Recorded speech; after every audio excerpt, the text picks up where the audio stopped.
Imagine if your favorite game just disappeared. Such is the world we live in, where any piece of media can be lost to the sands of time. No matter how small they may be, all video games are still part of history, and without the help of dedicated searchers, this media may be forever abandoned. These are the Lost Game Files.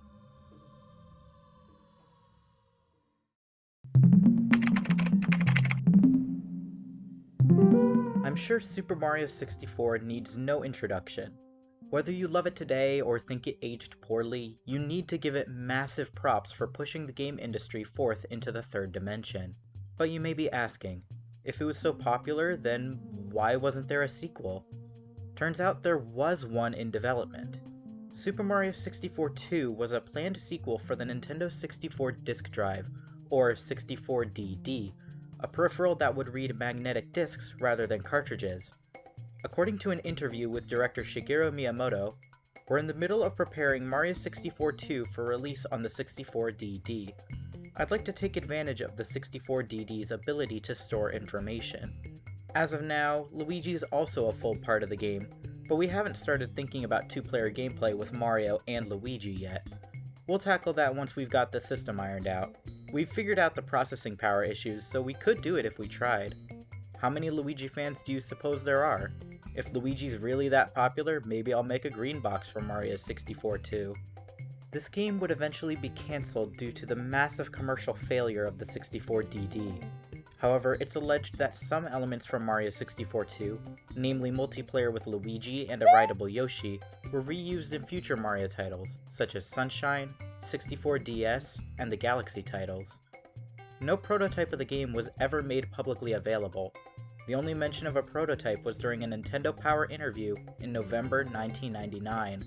Miyamoto stated, "Well, for over a year now at my desk, a prototype program of Mario and Luigi has been running on my monitor.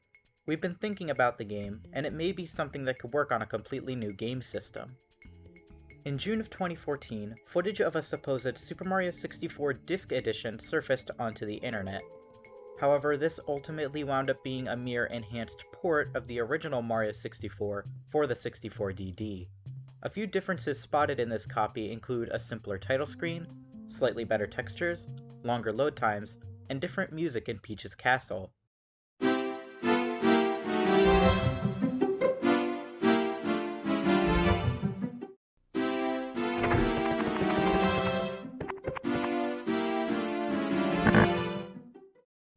It's currently unknown if this was meant to be a full-fledged port or the basis for Mario 64 2, or even just a tech demo to show off the power of the 64DD. Unless Nintendo attempts to salvage this prototype program Miyamoto brought up and releases it as a bonus feature in some future Mario game, or on the Nintendo Switch Online service, we may never see what Super Mario 64 2 had in store. As for the disc version of the first Mario 64, that one is fully dumped and available online.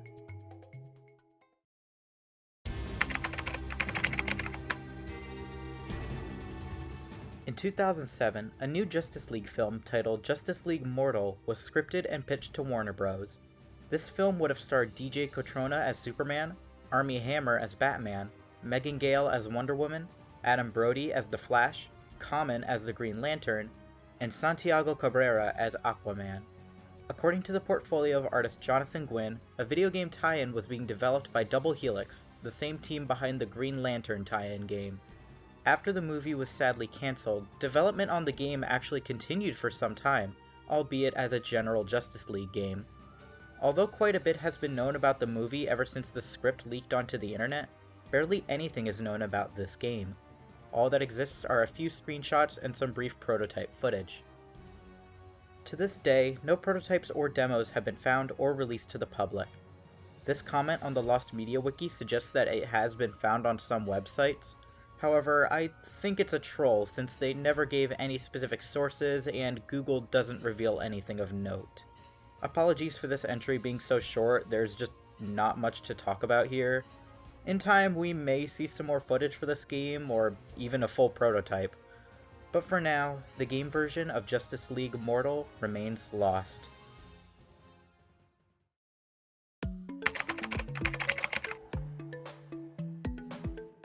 DirecTV may be f***ing expensive, but I remember my family subscribing to it in the past.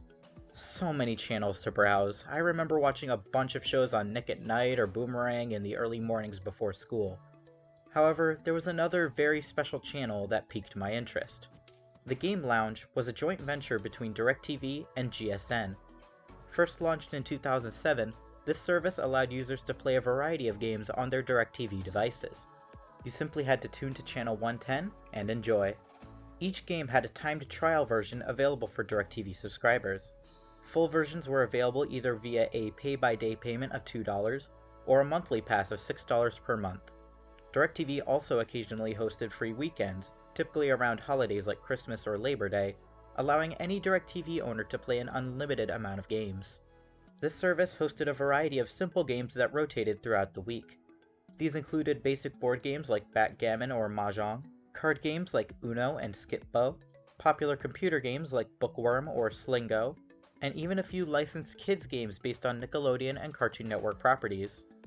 According to Lost Media Wiki user Ribshark, many of these kids games were developed by Denki, a digital toy workshop based in Dundee, Scotland. These were said to run on Cisco's Media Highway platform. Over 80 games have been known to exist on the service. However, all good things must come to an end. On March 6, 2013, the GSN Game Lounge would officially be discontinued. The main reason for this was said to be due to the rising popularity of mobile and PC gaming. Because of the channel's shutdown, all of these games would go missing, and unfortunately not every game has footage or screenshots available online, and it seems incredibly unlikely anyone has any old recordings of this service. And I'm sure emulation is completely out of the question. I highly doubt DirecTV will bring this service back for two main reasons. Firstly, as stated before, gaming on computers and smartphones has been on the rise the past couple years. Even if you don't have a console, it's easy for anyone to get into video games. And secondly, even if you really wanted to play games on your set-top box, why should you care about these older games? Thanks to advancing technology, Fire TV products can run a multitude of games including Tetris, Final Fantasy, Quiplash, and even Grand Theft Auto. These are much bigger, beefier titles compared to DirecTV's offerings. Although I would love to see something come out of this search, it seems very unlikely that this channel will ever be recovered. And honestly, other than nostalgia purposes, I don't see much of a reason to find them. Maybe except for the Cartoon Network games, but whatever. Unless a miracle happens, the DirecTV Game Lounge may very likely be lost forever.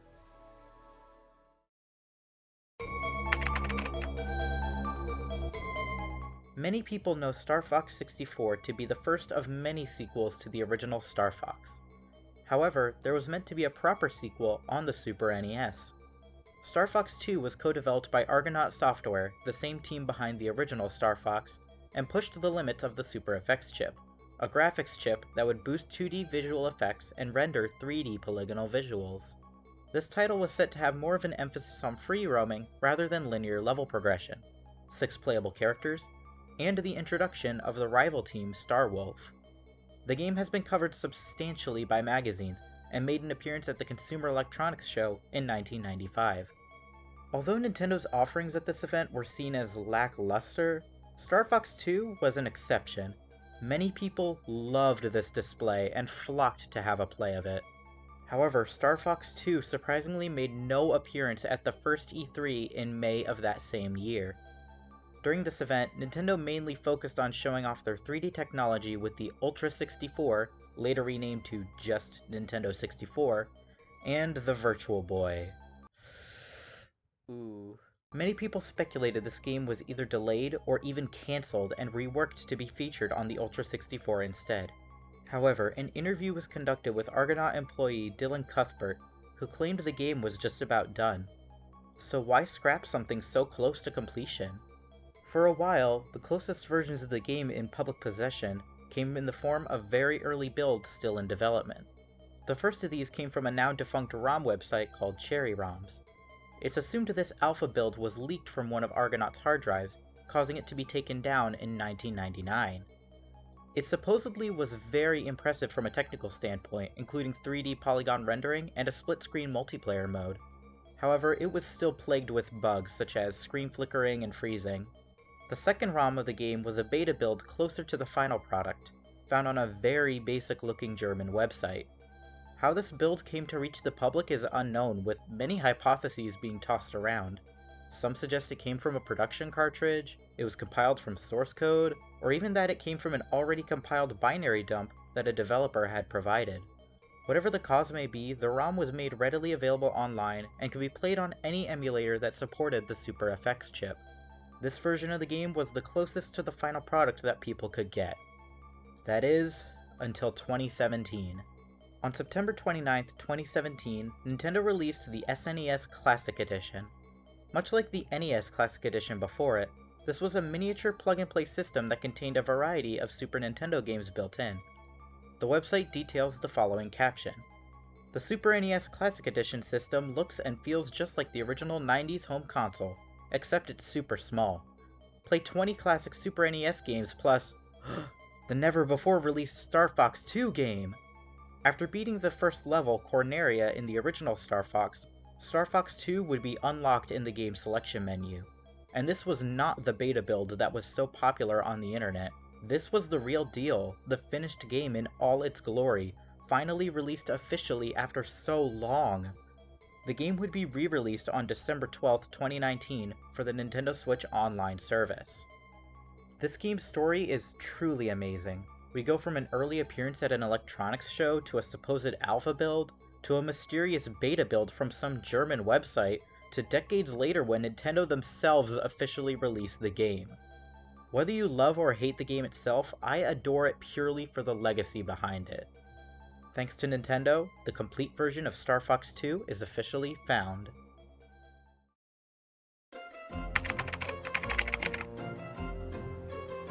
This might be one of the most notorious lost games in recent memory. Play It Again was a mail-order service offered through the Video Games and Computer Entertainment magazine. In a June 1989 issue, a peculiar NES game known as Yeah Yeah Beebiss 1 was listed, incorrectly alphabetized between WrestleMania and Xenophobe.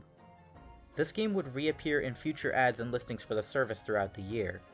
In October, the game would appear in another mail service known as Funko, albeit shortened to Yeah Beebiss 1. The strangest part of all this is no game by the name of Yeah Yeah Beebiss 1 seems to exist. No screenshots, no video footage, no one claiming to own a copy, and no other listings outside of these two magazines. Because of this, a number of theories have spread regarding what this game may be. The most prominent theory is that this game was fabricated as a copyright trap, proving if someone were to directly copy Play It Again's listings, which could explain why no other evidence of this game exists. Some have alleged that the game's title may be a mistake or a placeholder title, simply there to fill space in the listing. After all, Yeah Yeah Beebiss 1 does sound like a very peculiar name, but then why would it be sorted out of order?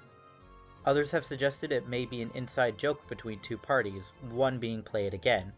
However, given how old and obscure this game listing is, it's hard to tell what the joke may have entailed. Lastly, some people believe Yeah Yeah Beebiss 1 to be a real game, albeit under a different name. One of the biggest contenders for this theory was a Japanese platformer for the Famicom called Rai Rai Kyonshi's Baby Kyonshi no Amida Daiboken. According to the Lost Media Wiki article, the Rai Rai, a Japanese sound meant to evoke traditional China, is reminiscent of the Yeah Yeah part of the title, while the baby in the title could have been rendered as Beebiss. Rai Rai Kyonshis also happened to have been released in 1989. The other main suspect for this theory is Super Pitfall 2, a cancelled sequel to Activision's Super Pitfall. On January 29, 2012, Nintendo Age user Luigi Master suggested the following. I had this discussion with an IRL friend of mine about making a Famicom Kusoge, and I decided to make one that would have been localized as Yeah Yeah Beebiss 1, with the title being written in Japanese. So I looked up the Romanji for what I would assume to sound like Beebiss and plopped it into Google Translate. It was translated as the Bibe. I decided to look up what Bibe meant, but Dictionary.com thought I meant Bibe, and behold, Beebiss was the surname of an American explorer and naturalist, and I decided to piece things together. The 1 probably was taken from the Roman numeral 2 as a typo, and the fact Beebiss was an explorer, maybe YYB1 turned out to be Super Pitfall 2? It's crazy, I know, but truth is always stranger than fiction. However, this could just be mere coincidence. On March 27, 2021, the search was reignited on the Lost Media Wiki forums. A user by the name of That Gaming Asshole started a thread titled, "Me Rambling Incoherently About Yeah Beebiss 1." Through this user's initial speculation, other users would come into contact with former employees who worked for these mail order ads. The biggest of these leads came from Neil Levin, one of the founders of Play It Again. Via a phone call interview with forum user ST Intergalactic, Levin confirmed that the person in charge would often insert fake listings to catch people copying them. This was supposedly a common business practice. Given this knowledge, it's likely the initial theory of this game being a copyright trap could be the truth. In late 2020, a listing for a game called Yeah Beebiss 2 appeared on Wave Game Studios' website. The description reads, "From retro gaming legend John Riggs comes a sequel to the game that never existed. The original Yeah Beebiss had no screenshots, no reviews, and no advertisements. Just a quick blurb in the back of a magazine saying it was for sale. It was never released.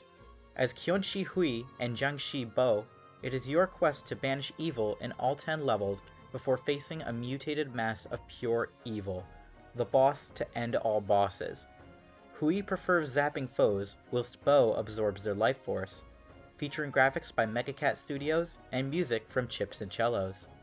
It honestly seems pretty fun and is a good look at what the original game could have looked like. During the scripting of this video, it even showed up on the Switch's eShop, so I may very likely give it a try in the future. For now, it's hard to say what Yeah Beebiss 1 truly was. Although many signs point to it being totally fake, we may not know its existence for certain. But at least John Riggs made Beebiss 2 to give this legend some playable form.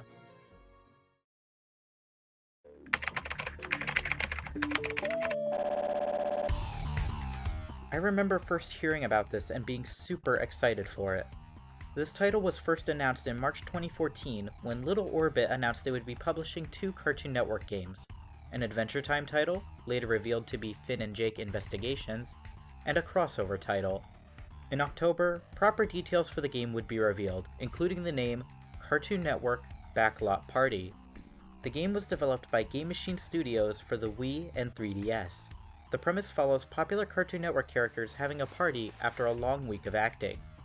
The game was set to feature 5 sets of popular CN shows: The Amazing World of Gumball, Courage the Cowardly Dog, Ed, Edd n Eddy, Regular Show, and Adventure Time. 5 minigame titles have been revealed, from Common Sports Dodgeball and Shoot to Win, a basketball minigame, to the more vague, being Backyard Chase, Girl Trouble, and Muriel's in Peril. Supposedly, some sources list an additional 2 games, Sneak-a-Catch and Go Jump Ed.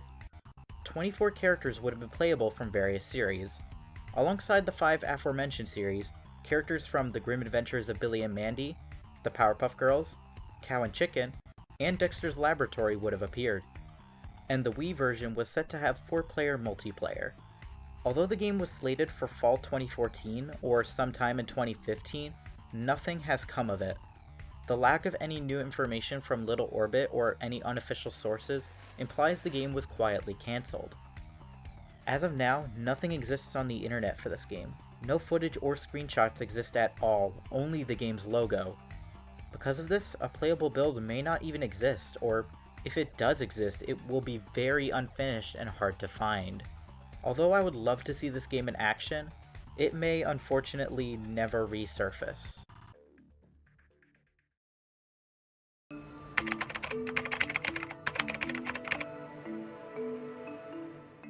Penn and Teller, one of the most famous magician duos of the modern era. These two are most known for their stage and television appearances, but they did venture into video games a couple times. Case in point, Penn and Teller's Smoke and Mirrors.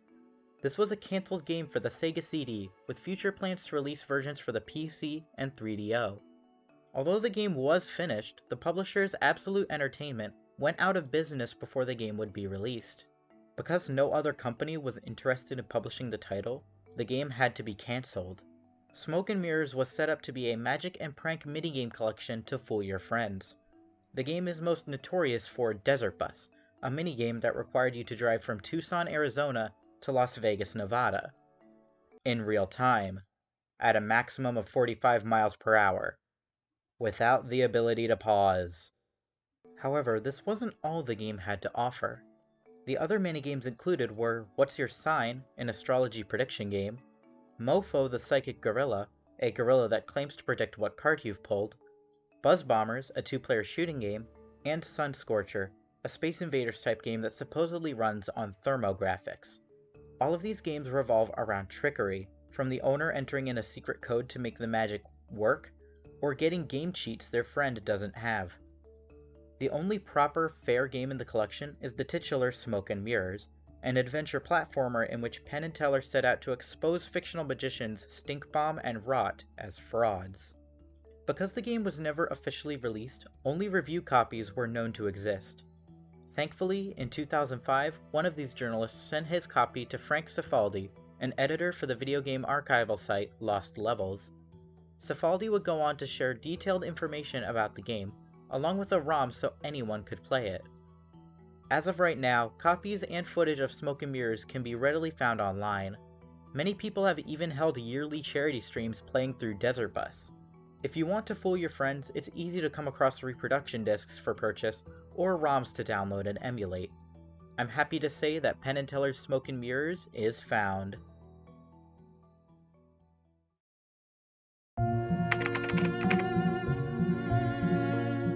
Everyone knows about Oliver Twist through one way or another. You most likely know it through the original Charles Dickens novel, the stage musical, or even the Disney movie Oliver and Company. But in an alternate timeline, some people may have known it for a video game. Around 2006 or 2007, a game based on Oliver Twist was pitched by a team at Electronic Arts for the Xbox 360 and PlayStation 3 before ultimately being cancelled. This game would never be officially acknowledged by EA. However, concept art was shown off on the Blogspot page of artist Ross Dearsley. Posted on December 13, 2007, this art shows off concept drawings for the titular protagonist, among other characters. These images would remain in obscurity until a 2010 Kotaku article was published titled, EA's Road Rash Reboot Oliver Twist Game Could Have Looked Like This. The article's writer, Michael McWhirter, sheds some extra information on what the game could have included. Looks a bit like a kid's version of Assassin's Creed, but with one potentially interesting concept mentioned in the notes. Oliver's hunger levels affecting his pose and animation and, I assume, his vitality. Dearsley's concepts show off Fagin, multiple versions of Oliver, and the Bow Street Runners. An Oliver Twist video game in this style would have been incredible.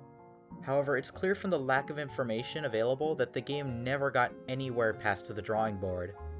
Maybe someone else will come along and attempt an Oliver Twist game again in the future. But at this point in time, EA's Oliver Twist game has been cancelled, never to see the light of day.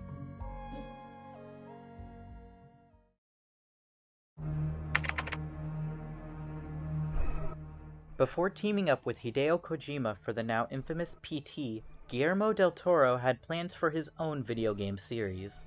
On December 11, 2010 at the Spike Video Game Awards, a teaser trailer announced a new project directed by del Toro, developed by Volition, and published by THQ. This teaser would be for Insane, a trilogy of survival horror games for PlayStation 3, Xbox 360, and PC. The first of these was slated for a 2013 release. Del Toro explains, "With this new series of video games, I want to take players to a place they have never seen before, where every single action makes them question their own senses of morality and reality." THQ and Volition are equally excited to make this vision of a completely new game universe into a reality. Information on this series went silent until August 2012, when THQ announced they would be canceling the trilogy and giving the intellectual property rights to del Toro. Given that this was during a big financial hardship for the company, it's easy to understand why Insane and eventually THQ as a whole would bite the dust. All that exists of the game are the initial teaser trailer and a few pieces of concept art depicting various beasts and Lovecraftian creatures. It's possible that at some point in the future, Guillermo del Toro will try and ignite this project again. He does have full rights to it after all. It would be heartbreaking to see this project be abandoned. I think I would love to try a survival or psychological horror series by del Toro that really pushes the boundaries. But until then, Insane remains cancelled.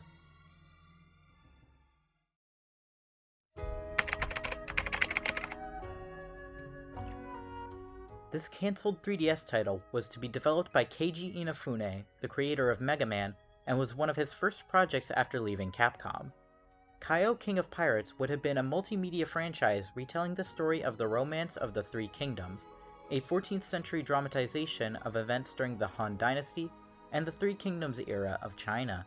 Gameplay was planned to be similar to the Dynasty Warrior series. However, what would set this game apart would be a cast of over 300 anthropomorphic animal characters, including the main protagonist, a penguin named Sengokushi.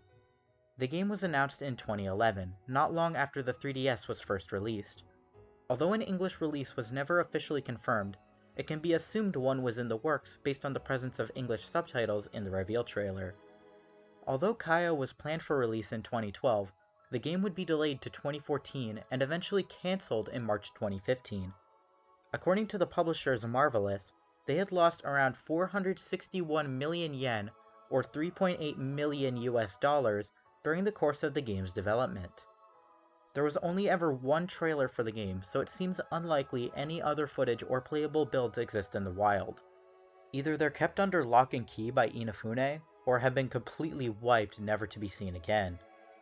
Although I've never been too interested in Musou games, I honestly like the art style and would have given this a try. Unfortunately, Kaio King of Pirates Day may never come.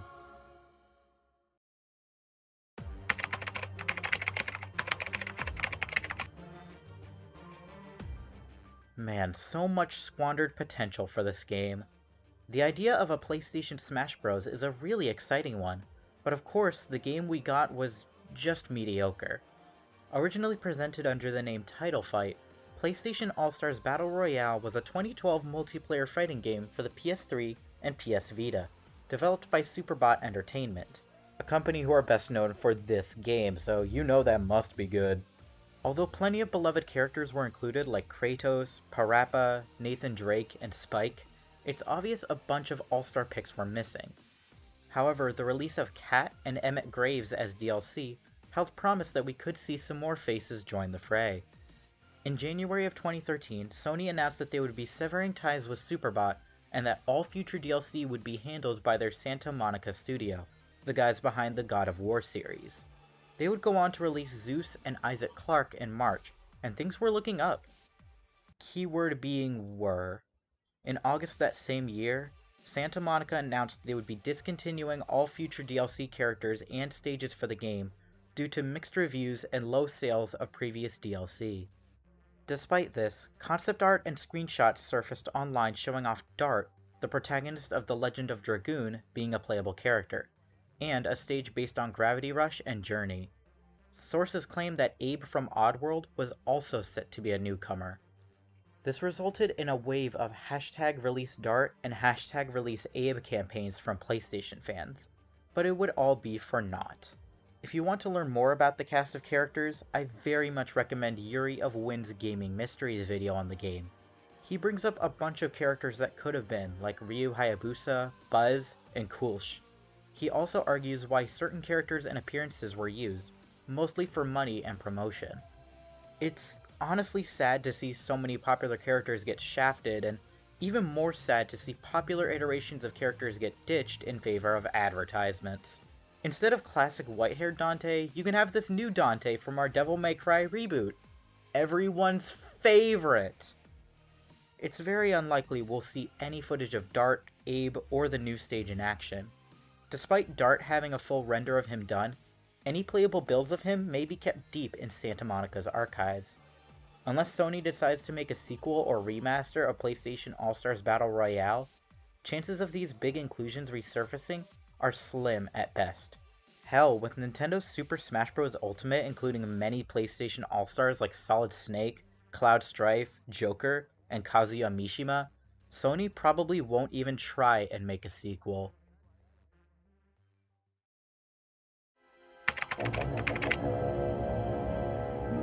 Everyone knows what Star Wars is. Whether you're a total fanatic or just enjoy the Yoda memes, lots of people the world over know about this franchise. Not only are the films celebrated, but video games too. Who could forget Knights of the Old Republic, Episode 1 Racer, and Battlefront? No, not the EA reboots, I meant the good ones. Yes, all fan favorite titles, and Star Wars 1313 would have been among these greats. This PS4, Xbox One, and PC title would have put players in the boots of an unknown bounty hunter, later revealed to be a young Boba Fett, navigating the underground level 1313 on the planet Coruscant. The game would have been darker in tone compared to Star Wars games of the past, and players would have access to bounty hunter weapons and gadgets, as opposed to lightsabers and the Force. The game was first announced in June 2012 during a segment of Game Trailers TV with Jeff Keighley, with an E3 trailer coming very soon after. The game looked very promising, but leave it to Disney to put an end to it. On October 30th, 2012, the Walt Disney Company would purchase Lucasfilm and all of its subsidiaries. LucasArts assured fans that Star Wars 1313 was still in the works. However, in April 2013, Disney decided to cancel or indefinitely suspend all Lucasfilm projects. To make matters worse, in 2014, they decided to not renew the trademark for the name Star Wars 1313, leaving the US Patent and Trademark Office to classify it as abandoned. It's currently unknown if the game is still being developed behind closed doors or if it is gone for good. Although no public demos or builds have surfaced, the E3 demonstration proves some do exist. However, it may be buried deep in the Disney vault for now. All I can say is Star Wars 1313 is currently lost with an undetermined future.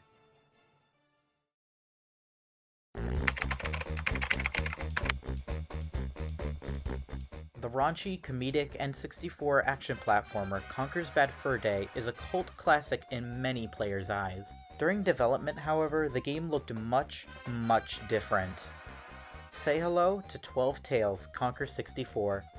Also occasionally known as Conker's Quest, this was planned to be a kid-friendly 3D platformer that served as a sequel to the 1997 Game Boy Color title, Conker's Pocket Tales.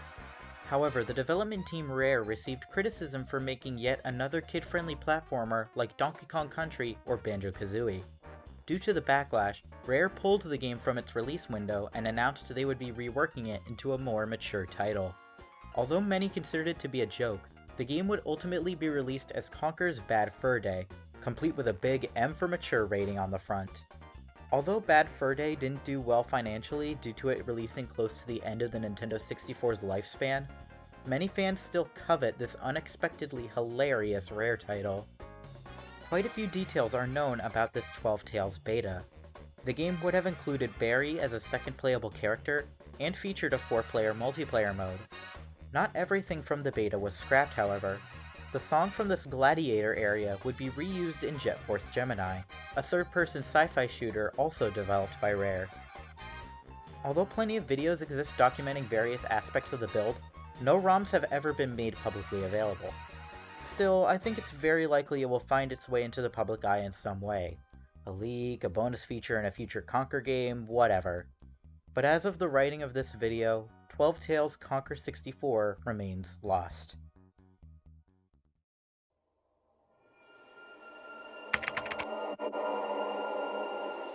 Every one of us has it in themselves. Darkness, which leads us to sadness. This is the line presented in the E3 2006 trailer for a Wii-exclusive horror game named Sadness. The game was poised to have more of an emphasis on psychological horror rather than violence, such as the concepts of narcolepsy, nyctophobia, and paranoid schizophrenia. The game would have also been entirely in black and white. The story follows an aristocrat named Maria Lengyel. After their train derails in the countryside, Maria has to protect her now blind son Alexander, as he exhibits strange and worsening behaviors. Sadness would have had a branching storyline with 10 possible endings. The development team Nebris wanted to make the game as immersive and innovative as possible. The Wii Remote and Nunchuck's motion controls would have been fully utilized, such as swinging a torch to ward off rats, or tossing a rope over a wall. The game would have also been very open-ended, allowing just about anything to be used as a weapon or tool. To add to the immersion, the game would autosave in the background, and no menus or heads-up display would be present. Due to problems with deadlines and conflict, Sadness entered development hell and was ultimately cancelled in 2010, followed by Nebris shutting down. On May 20th, 2014, developers Hullbreach Studios and Cthulhu Games announced they would possibly revive Sadness as a Wii U title, adding more RPG and puzzle elements, but still retaining most of the characters and plot. Unfortunately, the very next day, they took back their claims, stating they had failed to obtain the rights to the Sadness IP. Currently, all that remains of Sadness is a logo, a few pieces of concept art, and some leaked music. No gameplay footage or demos have ever been shown. Even that E3 trailer was a live-action concept showing what the game could have been like. According to a 2009 interview with former Nebris employee Adam Artur Antolsky, Nebris always was better in promoting than making anything, so I'm a little skeptical, but I really wish them luck. With the lack of any public demos or game footage, it's hard to say if one even exists. It's regrettably even harder to say if this project will ever be revived. Some Nebris developers have since joined Bloober Team, the group behind Layers of Fear and The Medium, so there is a slim chance it could come back from the dead. But I'm not going to hold my breath. At this moment, Sadness remains an enigmatic footnote in the Wii's early history. These were just a few of the many lost video game case files on record. While some have already been found or have very high chances of being found in the near future, some are doomed to remain locked away. If you'd like to aid in the search, I recommend visiting the Lost Media Wiki and Unseen64 to learn more about these lost and cancelled video games and how you can assist in the hunt. Thank you for watching. Save complete. Hi, Unscripted in here. I just wanted to thank you so much for watching this video. I know it took absolutely forever for me to put something else out other than my college projects, but I wanted to apologize for that. There have been like a lot of factors that have been holding me back, from being busy with college work to my mental health just kind of deteriorating, and a few other distractions, Xenoblade. And yeah, hopefully it doesn't take me this long to put out a video again. If you're interested in Lost Media, I highly recommend checking out Blame It on George or El Supersonic Q. They make stuff way better and more high quality than me, and way more often, I'd say. But if you're sticking around for me, then thank you. I highly appreciate it. I might turn this into a little mini series. It depends on like how well this does, and yeah, assuming it doesn't take me forever to write a script again, because I'm pretty sure some of the stuff in this video might be outdated. I started scripting back in like January or February, and now it's May. But yeah, I am really interested in Lost Media. Just the whole concept is really interesting to me, and I wanted to share that with the world. But yeah, that's about all I have to say. Thank you again so much for watching. Here's some end cards for some other videos, and I'll catch you in the next one. I'm gonna go eat something. Peace!